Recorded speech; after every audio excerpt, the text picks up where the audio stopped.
Welcome to dear foodie channel. நம்ம என்ன video பார்க்க போகிறோன்னா லாஸ்ட் வீடியோட கண்டினியூஷன் தான். லாஸ்ட் பிக் வீடியோவில் பார்த்திங்கன்னா நம்ம மதுரை மீனாட்சி அம்மன் கோயிலை பற்றி நம்ம பார்த்துருந்தோம். அந்த வீடியோ பார்க்காதவங்க கீழே டிஸ்கிரிப்ஷனில் நான் லிங்க் கொடுக்குறேன். அந்த பிக் வீடியோ பார்த்துட்டு அதுக்கப்புறம் இந்த வீடியோ நீங்கள் கன்டினியூ பண்ணுங்கள். Okay, super. நம்ம நெக்ஸ்ட்டு எங்கே வந்திருக்கோன்னா, நம்ம மயிலை பார்த்தாலே தெரியுது, நம்ம திருச்செந்தூர் தான் வந்திருக்கோம். நம்ம திருச்செந்தூர் வந்திருக்கோன்னா நம்ம என்ன பண்ண போகிறோன்னா, இந்த கோயிலோட ஹிஸ்ட்ரியை பற்றி தான் நம்ம பார்க்க போகிறோம்.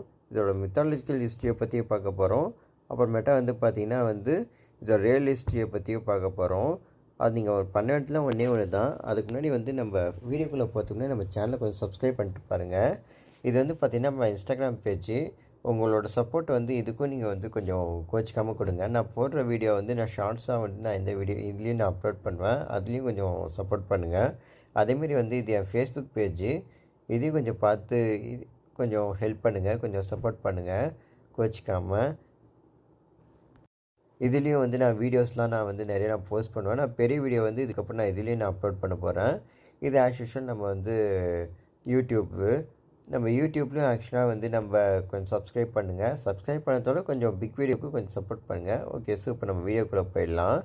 இப்போ பார்த்திங்கன்னா இதுதான் நம்ம திருச்செந்தூரில் ஜூலை 7th கும்பாபிஷேகத்துக்காக ரெடி பண்ணிகிட்டு இருக்காங்க. அதோட யாகசாலை பூஜையோட அந்த இடம் தான் நான் உங்களுக்கு இப்போ காமிச்சிட்டு இருக்கேன். அதான் நீங்கள் பார்த்துட்டு இருக்கீங்க. ஓகே, ஸோ இப்போ நம்ம திருச்செந்தூர் கதைக்கு நம்ம டக்குன்னு நம்ம போயிடலாம். இந்த கோயில் பார்த்திங்கன்னா 3000 இயர்ஸ் பழமையான கோயில்னு சொல்கிறாங்க. ஆனால் நான் விக்கிபீடியாவில் எல்லாத்தையும் நான் செக் பண்ணி பார்த்ததில் இது 17th centuryயில் இந்த கோயில் கட்டியிருக்காங்கன்னு சொல்லிட்டு சொல்கிறாங்க விக்கிபீடியாவில். நம்ம மித்தாலஜிக்கல் பேஸாகவும் நம்ம எடுத்துக்கலாம், நம்ம ஹிஸ்டாரிக்கல் பேஸாகவும் நம்ம இந்த ஸ்டோரி நம்ம எடுத்துக்கலாம். ஃபஸ்ட் நம்ம மித்தாலஜிக்கல் பேஸ்டாக நம்ம எல்லாருக்குமே நமக்கு தெரியும். திருச்செந்தூர் 6 படையில் ஒரு படை. இது பார்த்திங்கன்னா மற்ற முருகர் கோயில் மாரி மலை மேலே முருகர் இருக்க மாட்டார், கடற்கரைக்கு நடுவில் தான் இருப்பார். இது என்னென்னா முருகரை பற்றி நம்ம தமிழர்களுக்கு தெரியாத எதுவுமே இல்லை, எல்லாருக்குமே தெரியும். பட் இருந்தாலும் நான் சொல்கிறேன். ஒரு காலத்தில் சூரபத்மன் ஒருத்தர் இருந்தார். அவர் பார்த்திங்கன்னா எல்லாரையும் ரொம்ப டார்ச்சர் பண்ணியிருந்தார்.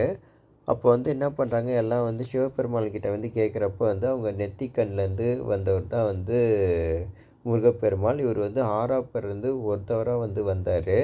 அவர் பார்த்திங்கன்னா சூரபத்மனை இங்கே தான் வதம் பண்ணுறாரு. வதம் பண்ணி அவர் ஒரு பாதியை மயிலாகவும் இன்னொரு பாதியை சேவலாகவும் கொடியில் வச்சுட்டு இருக்கார். இதுதான் ஒரு கதை.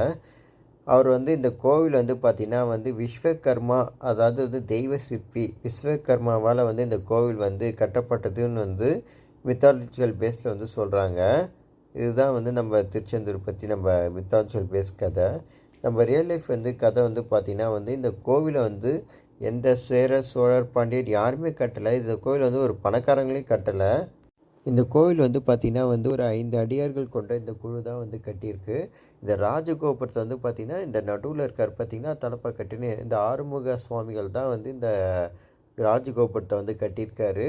இவங்க தான் இந்த திருச்செந்தூருக்கு திருப்பணி செஞ்சுருக்காங்க. ரியலாக நம்ம எக்ஸ்பெக்டேஷன் பண்ண மாரி பாண்டியர்களும் சேர சோழர் யாருமே கட்டலை. இவங்க இந்த அடியார்கள் தான் இந்த கோயிலுக்கு முழுக்க முழுக்க திருப்பணி செஞ்சுருக்காங்க.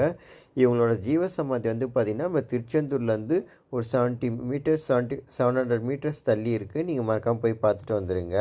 ஓகே, அது மட்டும் இல்லைங்க, நம்ம திருச்செந்தூரில் இந்த கதை நான் கண்டிப்பாக சொல்லி ஆகணும். இந்த டச்சு காலகட்டத்தில் பார்த்திங்கன்னா இந்த திருச்செந்தூர் கையில் மாட்டிக்கிச்சு. அப்போ என்ன பண்ணாங்க, திருச்செந்தூரோட மூலவர் டச்சு கேப்டன் தூக்கிட்டு போயிருந்தாங்க. அப்போ பார்த்திங்கன்னா எதிர்பாராதமாக இயற்கை சீற்றத்தால் அந்த சிலையை போட சுச்சுவேஷன் வந்துடுச்சு. அந்த சிலையை கடல்லே போட்டு வந்திருந்தாங்க. அங்கே இருக்க ஒருத்தர் கனவுல சொன்னதால் அந்த சிலையை ஒரு தலைமையில் எடுத்துகிட்டு போய் மீட்டு அந்த மூலவர் சிலையை எட்டுன்னு வந்தாங்க. இது பெரிய ஒரு பேசு பொருளாக இருந்துச்சு. அது மட்டும் இல்லைங்க, திருச்செந்தூர் நிறைய மிஸ்டேக் பேர் போன ஊர். இங்கே சுனாமி வந்துச்சு. சுனாமி வந்தப்போ பார்த்திங்கன்னா எல்லா இடத்துலையும் சுனாமியில் நிறையா தண்ணி உள்ளார வந்துச்சு. ஆனால் திருச்செந்தூர் கோயிலில் சுனாமி வந்ததுக்கான ஒரு அறிகுறியும் இல்லை. இங்கே எதுவுமே இல்லை. இங்கே பார்த்திங்கன்னா ஆழிக்கிணறுன்னு ஒன்று இருக்கும். அது கடல் பக்கத்தில் ஒரு கிணறு இருக்குது. ஆனால் கொஞ்சம் கூட அந்த உப்பு தண்ணிக்கு உள்ளார வரவே இல்லை. அந்த தண்ணி அவ்வளோ பியூராக இருந்துச்சு. இப்போ திருச்செந்தூருக்கு நீங்கள் வரீங்கன்னா எப்படி வரணுன்ட்டு நான் சொல்லிடுறேன். நீங்கள் திருச்செந்தூருக்கு வரீங்கன்னா ஃபஸ்ட்டு நீங்கள் கடலில் குளிக்கணும். கடலில் குளிச்சுட்டு அதுவும் கடலில் வந்து உங்களுக்கு நீச்சல் தெரிஞ்சால் நீங்கள் போங்க. அப்படி இல்லைன்னா ஒரு பக்கெட்டு எதாவது எடுத்துகிட்டு வந்து அந்த கரையிலேருந்து அந்த தண்ணியை பிடிச்சி தலையில் ஊற்றிட்டு போயிடுங்க. அப்புறமேட்டா அங்கேருந்து என்ன பண்ணுங்கள், ஆழிக்கிணறுன்னு ஒரு இடம் ஒன்று இருக்கும். அந்த கிணறுல வந்து நீங்கள் போனீங்கன்னா அவங்களே வந்து உங்களுக்கு தலையில் வந்து தண்ணி ஊற்றி விட்ருவாங்க. நீங்கள் வந்து அழகாக நீங்கள் அங்கே வாஷ் பண்ணிவிட்டு போயிடலாம். இப்போ நீங்கள் பார்த்துட்டு இருக்கிறது இதுதான் வந்து அந்த திருச்செந்தூர். இப்படி தான் நாங்கள் வரப்போ கொஞ்சம் கூட்டம் இல்லை. அதனால நாங்கள் ஈஸியாக நாங்கள் சாமி பார்த்தோம். அவ்வளோ கூட்டம் இல்லாததால். நாங்கள் போயிட்டு இருக்கிறப்போ கொஞ்சம் கன்ஸ்ட்ரக்ஷன் ஒர்க்லாம் வந்து போயிட்டு இருந்துச்சு. அதான் நீங்கள் இப்போ பார்த்துட்டு இருக்கீங்க. இங்கே இன்னொன்று விஷயம் என்னென்னா வந்து சாமி வந்து இங்கே சிக்கலில் வேல் வாங்கின்னு வந்து திருச்செந்தூரில் சம்பாரம் பண்ணுவாங்க. அது ஒரு சிறப்பு இங்கே. எல்லார் கோயில்லையும் வந்து ராஜகோபுரம் இருக்கும். ஆனால் திருச்செந்தூர் ராஜகோபுரம் வந்து 37 வருஷம் கழிச்சு இப்போ தான் வந்து திறக்க போகிறாங்க. இது கும்பாபிஷேகம் அப்போ திறப்பாங்க. மற்ற நாள்லாம் இது திறந்துருக்காது. இப்போ தான் வந்து இந்த திறக்கிறாங்க. அது ஒரு சிறப்பு. இங்கே வந்து பார்த்திங்கன்னா வந்து ஒரு அலையில் வந்து ஒன்று இருக்கும். ஒரு ஓட்டை மாரி இருக்கும். அந்த ஓட்டையில் வந்து காதை வச்சிங்கன்னா ஓம் சரவண பவன்னு இருக்கும். ஏன்னா வந்து அந்தமாரி கட்டியிருக்காங்க. அந்த கடல் அலை சத்தத்தில் வந்து ஓம் சரவண பவ அந்தமாரி சவுண்டு வர மாரி ஒன்று கட்டியிருக்காங்க இங்கே. அதனால அப்படி கேட்குது. நம்ம திருச்செந்தூரில் வந்து கந்தசஷ்டி விழா வந்து சிறப்பாக கொண்டாடுவாங்க. உலகம் ஃபுல்லுக்கு எல்லாத்துக்குமே தெரியும். அதேமாரி தான் இங்கே கந்தசஷ்டி விழா வந்து சிறப்பாக கொண்டாடுவாங்க. அதுக்காக வந்து பார்த்திங்கன்னா சிங்கப்பூர், மலேசியாவிலேருந்து எல்லா தமிழர்களும் வருவாங்க. அது வரப்போ வந்து பார்த்திங்கன்னா இவங்க ஒரு துணி மாரி ஒன்று கட்டின்னு அந்த இடத்துல வந்து மௌன விரதம் மாரி இருப்பாங்க. அவங்க அந்த சமயம் வந்து கந்தசஷ்டி மட்டும்தான் படிப்பாங்க. அது கொஞ்சம் வித்தியாசமான முறையில் இருக்கும் அந்த விரதம் வந்து. சஷ்டியில் இருந்தால் அகப்பையில் தங்கும் அப்படின்ற ஒரு பழமொழி வந்து இங்கே தான் வந்து கரெக்டாக நான் புரிஞ்சுக்கினேன். அதாவது சஷ்டியில் இருந்தால் அகப்பையில் தங்கும் மீன்ஸ் இப்போ குழந்தை இல்லாதவங்களுக்கு வந்து அந்த குழந்தை இருக்கும்னு சொல்லிட்டு ஒரு இது இருந்துச்சு. அது வந்து இங்கே தான் நான் வந்து ஃபஸ்ட் நான் கேள்விப்பட்டேன். நம்ம இப்போ பார்த்துட்டு இருக்கிறது இவங்க தான் வந்து தேவி யானை, இந்த கோயிலோட யானை. இந்த கோயிலோட யானையை வந்து நிறைய பேர் வந்து டிஸ்டர்ப் பண்ணிகிட்டு இருக்காங்க. ஏற்கனவே டிஸ்டர்ப் பண்ணி நிறைய இஷ்யூ ஆச்சு. இப்போ அதே தப்பு தான் திருப்பி பண்ணுறாங்க. அந்த யானைக்கிட்ட செல்ஃபி எடுத்துகிட்டு அந்த யானையை ரொம்ப டிஸ்டர்ப் பண்ணுறாங்க. நானே பாருங்கள் எவ்வளோ தொலைவுலேருந்து எடுத்துகிட்டு போயிட்டேன்னு சொல்லிட்டு. நெக்ஸ்ட் டைம் யாராவது போனீங்கன்னா அந்த யானையை வந்து நீங்கள் டிஸ்டர்ப் பண்ணாதீங்க. இதுதான் வந்து நம்ம கோயிலோட யாகசாலை பூஜை. நம்ம ஆல்ரெடி சொல்லியிருந்தோம் முதல்லே. 7ஆம் தேதி வந்து கோவிலில் வந்து கும்பாபிஷேகம் நடக்க போகுது. அதுக்கு இங்கே தான் வந்து யாகசாலை வச்சுருக்காங்க. நீங்கள் மறக்காமல் சான்ஸ் கிடச்சா போயிட்டு வாங்க. இதுதான் நம்ம திருச்செந்தூர் தரிசனம் போகிறதுக்கு வழி. நீங்கள் வந்து இந்த சைடு வழியாக போனீங்கன்னா ஃப்ரீ தரிசனம். நீங்கள் வந்து மேலே ஏறி நம்ம போயிடலாம். இன்னாண்ட வந்து பார்த்திங்கன்னா வந்து 100 ரூபா டோக்கனும் இருக்குது. நீங்கள் அதுலேயும் கூட போகலாம். நான் போனப்போ வந்து கூட்டம் இல்லை. நீங்கள் கூட்டத்தை பார்த்து நீங்கள் எதில் வேணால் நீங்கள் போகலாம். நீங்கள் என்னென்னு நீங்கள் இப்போ ரைட் சைடு பார்த்துக்கிறது வந்து வள்ளிக்கோகையில் வந்து இப்போ கன்ஸ்ட்ரக்ஷன் வேலை போயிட்டு இருக்கிறதால மூடிட்டாங்க.